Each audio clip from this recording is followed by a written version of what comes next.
magsisimula, mayroon akong ilang alituntunin na dapat ninyong sundin. Ano-ano ang mga ito? Pakibasa nga. Una, umupo ng maayos. Dalawa, hindi kinakailangan. Ano tumayo pag hindi kinakailangan, ha? Pangatlo, makinig sa guro. Pang-apat, itaas ang kamay kung may nais sabihin. At ang panglima, magbigay galang sa bawat isa. Nais kong sundin nyo ito, hanggang matapos ang ating pagtatalakay. Ngayon mga bata, sino sa inyo ang madalas bilhan ng magulang ng kanilang laruan? Taas ng kamay. Ano ang binibigay sa'yo ni Mama o ni Papa na laruan? Opo. Ano ang madalas sa'yo bilhin ni Mama o ni Papa? Lakasan ko. Barbie dollhouse. Nilalaro mo ba ito kasama ang iyong kaibigan? Opo. Sino pa? Sino pa ang madalas bilhan? Hindi na binibilhan? Binibilhan? Ikaw naman, Ate Sophie. Anong binibili sa'yo ni Mama o ni Papa? Parehas ka? Ngayon mga bata, gusto niyo ba ng sorpresa? Oo! Akong sorpresa para sa inyo. Ngunit bago yun, nais ko ipikit ninyo ang inyong mga mata. Humilang ng 1 hanggang 10 ng dahan-dahan. Opo po. Bago yun, antayin niyo muna ang salitang surprise bago buksan ang inyong mga mata. Maliwanag po ba? Oo! Ngayon, maaari na kayong pumikit at magbilang ng 1 hanggang 10 ng dahan-dahan. Bilang. 1, 2, 3, 4, 5, 6, 7, 8, 9, 10. Surprise! Ano mga bata? Ako ay isang robot. Nagmula ako sa isang malayong lugar. Sa lugar na iyon, ang mga bata ay hindi nagkakalat. At kapag sila ay may kalat, kanila itong inire-resiklo. Alam niyo ba mga bata na mayroong batang isang tumawa sa akin na taga doon? Alam niyo? Hindi, di ba? Okay, gusto niyo ba siyang makilala? Oo! Okay. Ito ay si Ben. Siya ay si Ben. Ginawa niya ako isang robot. Ako ay kanyang iniresiklo. Ano? Ano ang ginawa sa akin ni Ben? Robot. Ako ay kanyang iniresiklo. Ayun mga bata, nasubukan niyo na rin ba magkaroon ng laruan na mula sa mga basura? Oo. Magbigay nga kayo ng isa. Kutsi-kutsi. O, ano ang ginamit sa kutsi-kutsi? Yung iniresiklo. Bote? Ano ba? Magaling. Sino pa? Baso. Anong laruan ang ginawa mo sa baso? Nilalagyan na? Pita. Okay. Sino naman dito nagkaroon ng bangka-bangka? O, anong ginamit sa bangka-bangka upang makagawa ng bangka? Styrofoam. Maaari din gawin. Papel. Ngayon mga bata, sa paggawa natin ng iba't ibang bagay na mula sa mga basura, nakakatulong ba tayo sa ating kapaligiran? Opo. Ngayon, ano ang kahalagahan ng pagre-resiklo? Ano ang kahalagahan ng pagre-resiklo? Nakakatulong tayo. Taas ang kamay. Makita natin sa ating alikikunin. Taas ang kamay. Nakakatulong po siya para iwas. O, nakakatulong po siya upang maiwasan natin ang polusyon. Ano pa? Ano pa? Ate? Para hindi mamatay ang mga para hindi mamatay ang mga iba't ibang uri na hayop na nakatira sa karagatan. Mahusay. Ngayon mga bata, ano ulit ang ginawa sa akin ni Ben? At kanyang inirik? Sino? Ano sa tingin ninyo ang ating pag-aaralan sa araw na ito? Magaling. Ang ating pag-aaralan sa araw na ito ay pakibasa nga mga bata?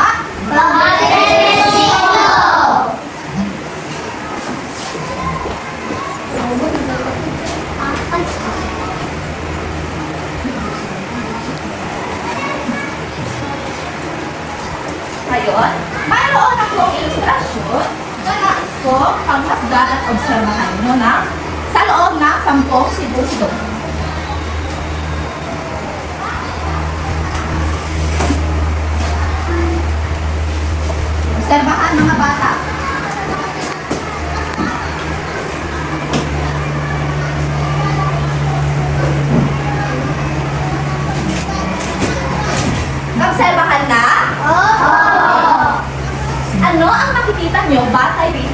ilustrasyon?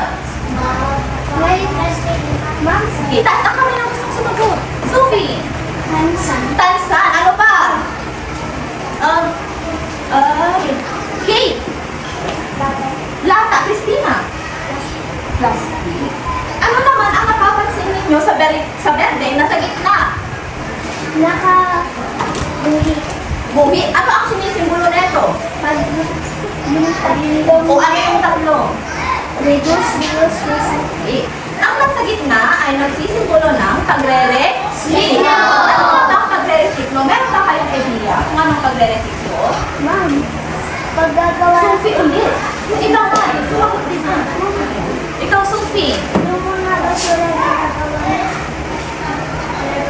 Laro ka na.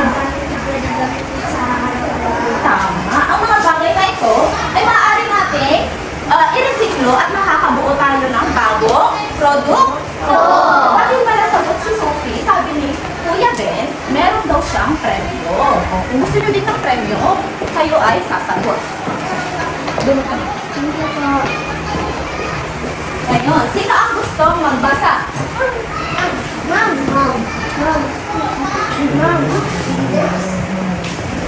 Ma'am.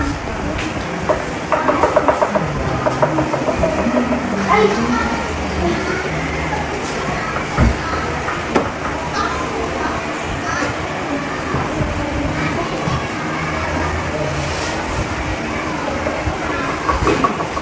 Mike, baka ka?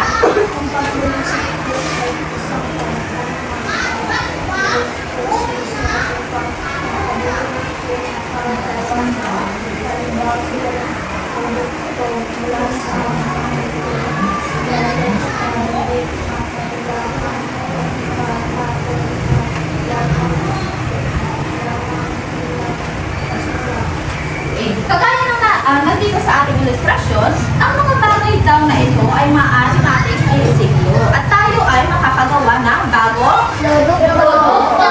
Base dito sa mga bagay na ito, magbigay na kayo ng maaari ninyong magawa upang makabuo ng bagong produkto. At, tayo ka. Papel. Anong maaari natin gawin sa papel? Bangka. Ano pa? Sophie. Magbigay ng halimbawa base dito sa ating ilustrasyon. Ay, ibago. Dito. Pili ka dyan. Kate. Sa bote. Ano maaari natin magawa sa bote? Magaling. Maaari siya gawing parol. Ngayon, mga bata, ano kaya ang mangyayari kapag mayroon kayong nakitang mga basura na pakalat-kalat at hindi tinatapon sa tamang pagpapaludi? Ano ang mangyayari kapag maraming basura? Ha? Ano? Babaho ang hangin o hindi sariwang ating nalalakap. Ano pa? Mapangit po. Papangit natin na. Magaling. Alam niyo ba, mga bata, na isa sa mga pinakamabigat na problema na kaharap natin sa buong mundo ay ang hindi tamang pagtapon ng mga basura? Alam niyo? Oo. Narito ang iba't ibang problema na maaaring idulot nito. Unay diba, kapag kapakalat-kalat ang mga basura o hindi natin ito tinatapon sa tamang tapunan, ito ay nagdudulot o nagsasanhi ng marumi, hangin, ano pa? Tubig, ano pa? Soy o lupa, magaling. Sunod naman, kapag kasi ang kanal ay barado dahil sa mga basura, katulad ng makikita natin sa ilustrasyon, ang tubig ay hindi dumadali ng maayos, kaya nagkakaroon ng sunod naman. Diba? Pansin nyo ba, mga bata, na yung ibang lugar kapag kapuno ng basura o pakalat-kalat ang basura, ito ay maaaring pinamamakayan ng iba't ibang uri ng insekto, kagaya ng lamok. Ano pa? Magbigay ka ng insekto? Ipis. Ano pa? Langaw, magaling. At ang mga ito daw ay nagdudulot ng iba't ibang sakit, katulad ng dengue at leptospirosis. Sino na rito nakaranas ng dengue? Ano ang ginawa nito? Hindi nyo pa naranasan? Ikaw, ano ang ginawa ninyo upang maiwasan ang sakit na ito? Diba? Nililinis ninyo yung paligid na marumi? O, kung iba naman, nag-i-spray pa. Sunod naman. Alam naman natin na mayroong iba't ibang hayop ang nakatira sa karagatan. At kapag sila ay nakakain ng plastic at iba't ibang basura, ano ang nangyayari sa kanila? Ay mahusay. Mayroon tayong apat na problema. Ano na ulit ang mga yon? Pollution. Pagbaha. Ano pa? Pagkalat-kalat ng mga sakit. Pagkalat na mga sakit, mahusay. Ngayon mga bata, dumako naman tayo sa benepisyo na makukuha natin sa pagre-resiklo. Ngunit bago yun, meron ba kayong ideya kung ano ang benepisyo? Ano ang benepisyo? Benefits in English. Anong word yun? Mga solusyon na makakatulong. Mga solusyon, maaari. O ito ay yung kabutihang madudulot neto sa atin. Ganito ang mga benepisyo. Una, row 1. Pakibasa nga. Row 1. Doon ay, talaga maturot yung madarman amin. Tayo lahat. I-shake ang kamay. Shake. Okay. Piing. Talon ng 5 beses. Okay. Ari na kayo ang umupo. Ngayon, row 1. Pakibasa nga. Ang pagre-resiklo ay makakatulong sa kapaligid. Okay. Kapag tayo ay nagre-resiklo, napapangalagaan natin ang ating kapaligiran sa pamamagitan ng pagbawas ng kalat. O diba? For example, pag tayo ay umiinom ng soft drinks, yung straw, maaari ninyo i-recycle. Halimbawa na nito ay ang first. Pero ito ay, okay, gawa ito sa straw. So, maaari ninyo siyang i-recycle. Hindi lang kayo nakagawa ng bagong bagay, nakatulong pa tayo sa kapaligiran. Guys, sunod naman. Row 2, pakibasa nga. Ang pagre-resiklo ay lumilikha ng maraming trabaho mula sa pagbulikta ng proseso at pagbebenta ng mga recycled na produkto. Alam niyo ba mga bata, na sa pamamagitan ng pagre-resiklo, tayo ay maaaring kumita ng pera? Opo. For example, yung bote na parol na gawa sa bote, maaari natin siyang i-bentas kapag malapit na ang Pasko. Magaling. Sunod, row 3. Ang pagre-resiklo ay nakakabawas ng mga emisyon ng greenhouse gases at iba pang pollutants na nakakaapekto sa kalikasan at kalusugan ng tao. Okay. Ang greenhouse gases ng mga bata ay ang paglalabas ng gas o usok na nakakalason sa atin. Kaya kapag tayo ay nagre-resiklo, naiiwasan natin ang pollution. Naiiwasan natin ang pagsunog ng mga basura, di ba? Dahil dyan, nalilinis ang ating nilalanghap na hangin. Magaling. Sunod naman, lahat, magbasa. Ang pagre-resiklo ay nagtutulong sa mga tao ng kahalagahan ng responsableng pamumuhay at pamamahala ng basura na nagbubunga ng mas sustainable na komunidad. Okay. Halimbawa, nakikita natin dyan sa ilustrasyon ang pag-recycle. Dahil dyan, nagiging responsable tayo at nagiging discipline na. Sunod naman. Panghuli, lahat. Ang pagre-resiklo ay napakabuti sa lupa at nakakatulong sa kapaligiran. Alam naman natin na ang basura ay nakakasama sa ating kapaligiran at mga hayop, di ba? Okay. Upang maprotektahan ito, maaari tayong mag-recycle. Ngayon, mga bata, alam niyo ba na mayroong iba't ibang materyales o kagamitan na dala-dala si Ben mula sa malayong lugar? Ay, hindi niyo alam. Okay, meron siyang dala-dala. Gusto niya raw na bumunot kayo rito at sabihin kung ano ang maaari ninyong gawin sa bagay na iyon. Bubunot ako rito na. Bubunot sa kanyang bulsa. Michael. sa kanyang bulsa. Papel? Ipakita ko sa inyo ng klase. Ano ang maaari natin gawin sa papel upang makagawa ng bagong produkto? Bangka-bangkara. Oh, tama ba si Michael? Oo! Then, Michael, pumunod ka sa ating candy wall.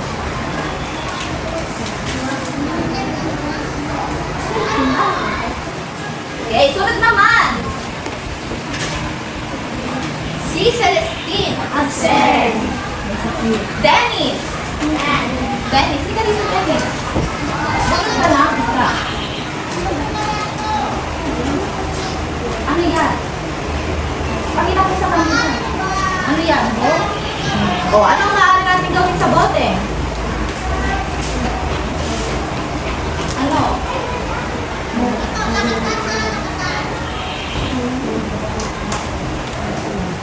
Maaari daw kapag tani. Ano? Palakpakan naman si Dennis.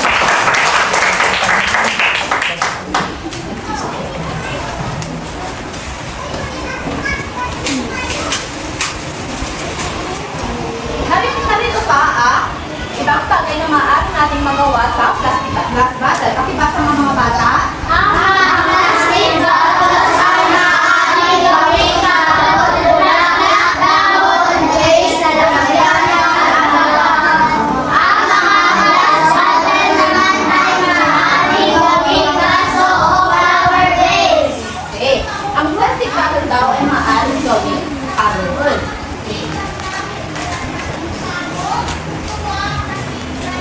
Narito ang halimbawa ng ating parol. Ano kaya ang ginamit sa parol na ito? Plastic bottle. Ano naman ang maaaring gawin sa glass bottle? Maaaring gawin? Vaso. Vase o flower? Vase. Vaso. Narito ang halimbawa ng glass bottle. O, diba? Anong masasabi nyo dito? Maganda. Maganda. Hindi nyo akalain na makakagawa tayo ng bagong produkto sa pamamagitan ng pagrere? Sino? Sino ba ang gustong bumunod? Ma'am. Si Sarah. May Sarah na yun.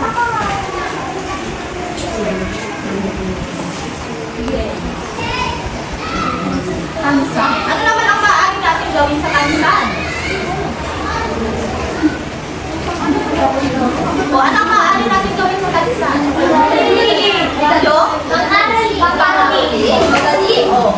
Napansin niyo ba yung ginamit ninyo sa pangangaruli? Ito yung may tunog.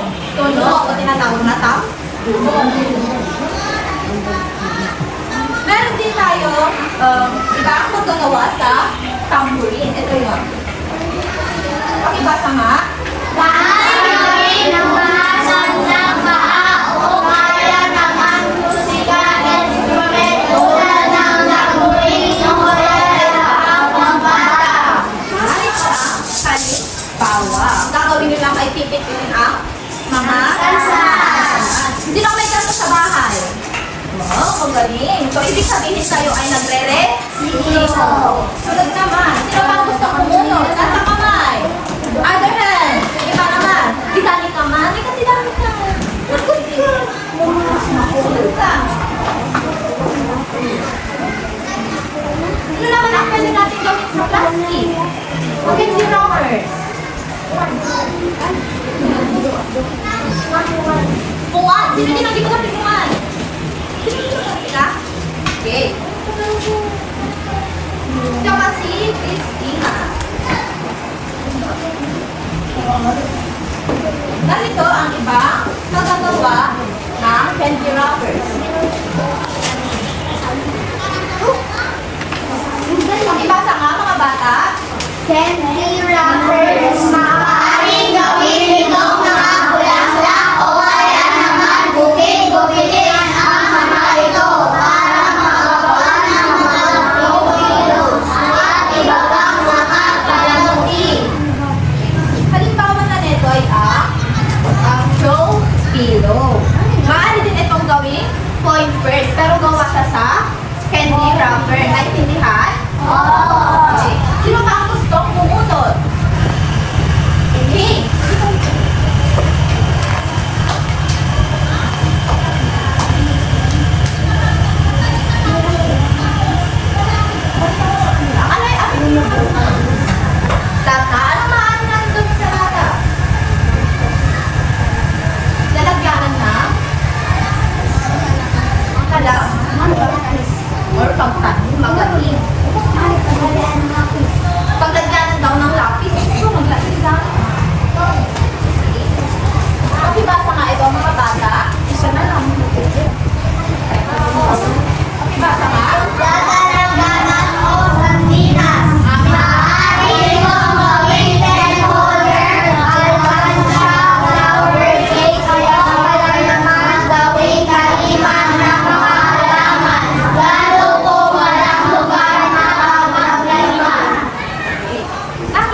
kayo ng pen holder na gawa sa lata? Opo. At halimbawa nito ay ito. Lata yun? Lata ito. O, sino makakala na ito ay isang lata? Di ba? Napakaganda. Opo. O, maaari kayong gumawa nito sa inyo. Gumagawa kayo ng ganito sa inyo. Pagaling kayo ay nagre-resiklo. Ano naman kaya ang maaari natin gawin? Sa kahon. Kahon. Sino ang gusto magbasa? O, ano ang pwede natin gawin sa kahon? Christina, pakitasa nga. Maaari itong gawing mga lalagyan ng damit. Ngunit sa paraan o kaya naman mga laruan. Magaling. Sino rito ang maraming laruan na kakalat-kalat lang sa sabi? O, hindi nyo aminin. O, ikaw, Kate, okay? Maaari kang gumawa ng isa kahon at dito mo ilagay ang iyong mga laruan upang hindi makalat. Magaling. Sunod naman ay ang gulong.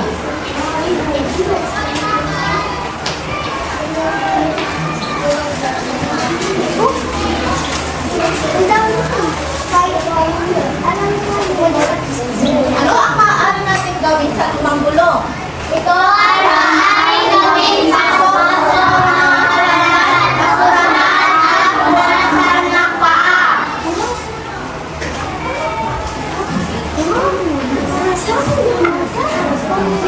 Narito ang halimbawa ng gulong. Kapag gagawa kayo ng ganito, makatulong kayo sa inyong mga magulang. Dahil kinakailangan nyo ang nakakita ka na ng ganito. Saan ka nakakita ng ganito? Sa playground, magaling. Ano pa pwedeng gawin siya? Sisi, di ba? O, ano pa? Tama. Maaari din itong gawing pagtagyanan ng halaman. At ang panghuli, pakibasa nga mga bata.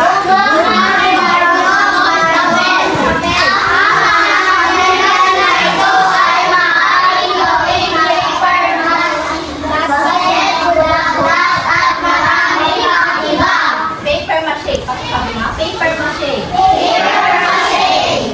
Na-try nyo na bang gumawa ng bulaklak na gawa sa papel? Opo. Opo.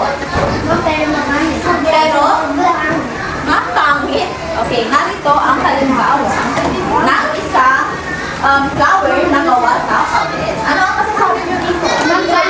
Maganda. Creative. Okay. Sino sa inyo ang nagbigay ng bulaklak sa inyong guro noong Valentine's Day? Sino? Nancy Andrew. O, saan? Saan ito gawa? Gawa sa papel. Magaling. Okay, kapag sa susunod na Valentine's Day, maaari kayong gumawa nito, halimbawa sa inyong guro. Ngayon, mga bata, naintindihan ba ang ating tinalakay? Opo. O, sure kayo? Opo. Ngayon, mayroon ako magic tree ko sa harapan. Gusto ko, patuhin nyo ito upang makita ang tanong na kinakailangan ninyo sagutin. Maliwanag ba? Opo.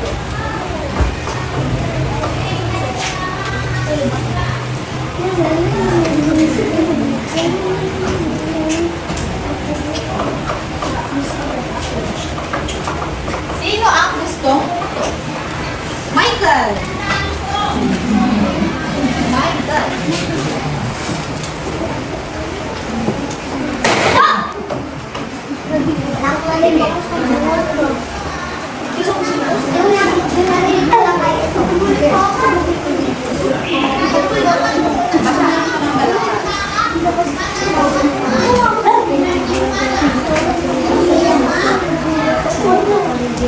Bakit daw mahalaga ang pagre-resiklo sa ating kapaligiran?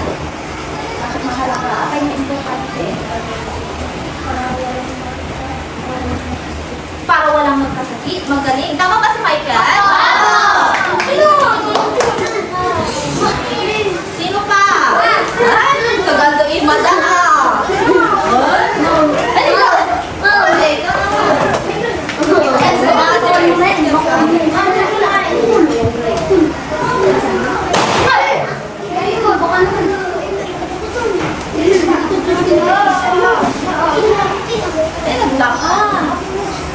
Ano ang ating paksa? Naglakang. Nandun na sa Hindi ba sa event kanina kita din ko? Robot sa pamamagitan ng Rere? Pagrere? Oh, ano yung paksa natin? Pagrere? Bisa mo na pagrere? Sino? Pagrere? Pagrere? Pagrere? Oh, punot ka. Sunod naman. Ang punot ang tatantap mo, pair. Maria Cristina.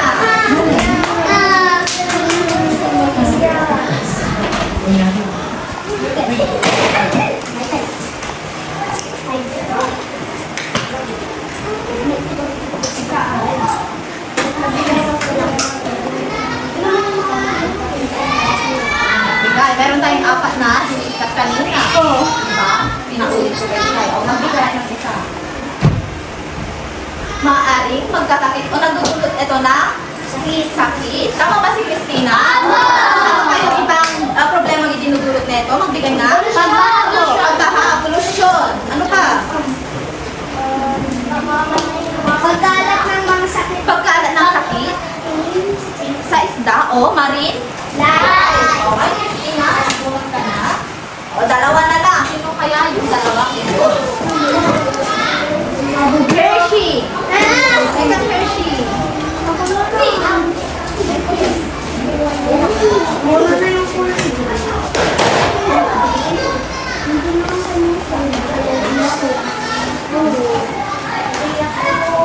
Ano ang pagre-resiklo? Naglakan. Oh, ano ang pagre-resiklo?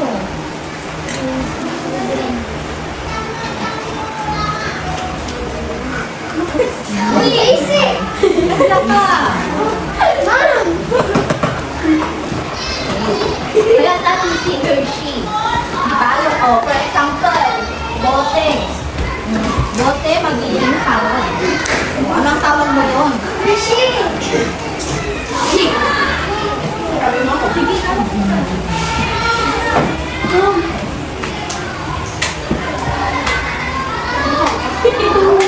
Okay, ano ang pagre-resiklo? Paggawa na? Paggawa ng mga gamit na Basura magiging bagong produkto. magaling. Pakiulit ka mga bata. Yung mga basura magiging Ang proseso na iba't ibang basura o produkto na maaaring gawing bago. Hershey, bulat ka dito. Lugawan. Last.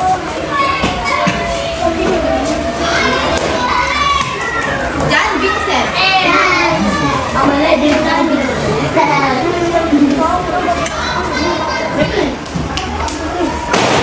Hindi ko na magiging naman.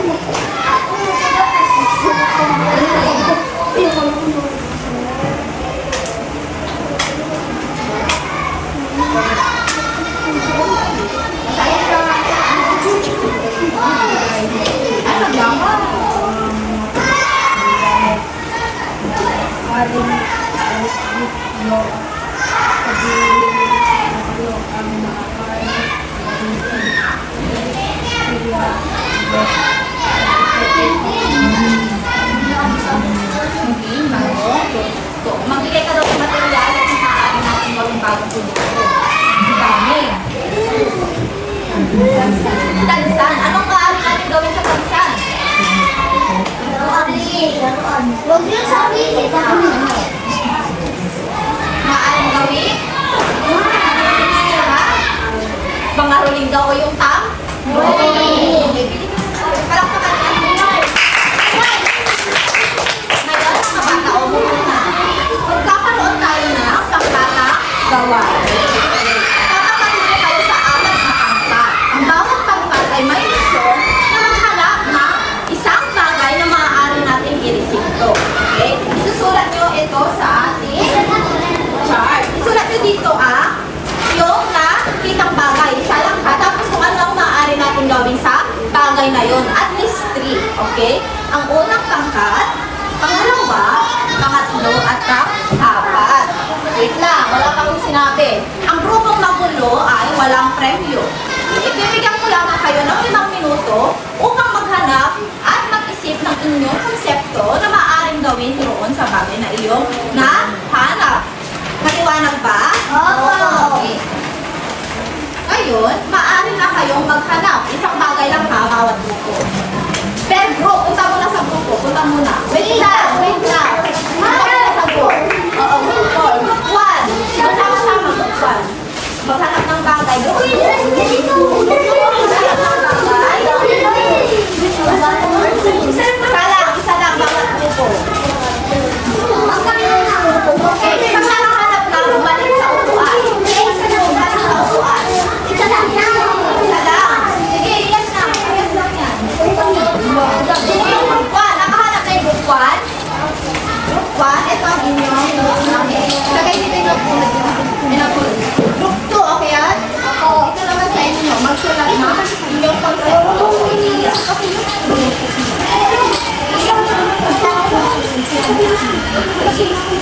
At 4.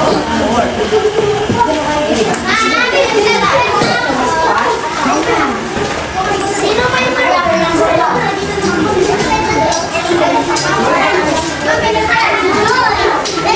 Okay, 5 minutes lang ha. Mahanap dyan. Tapos maaari ninyo gawin. At least na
Burger na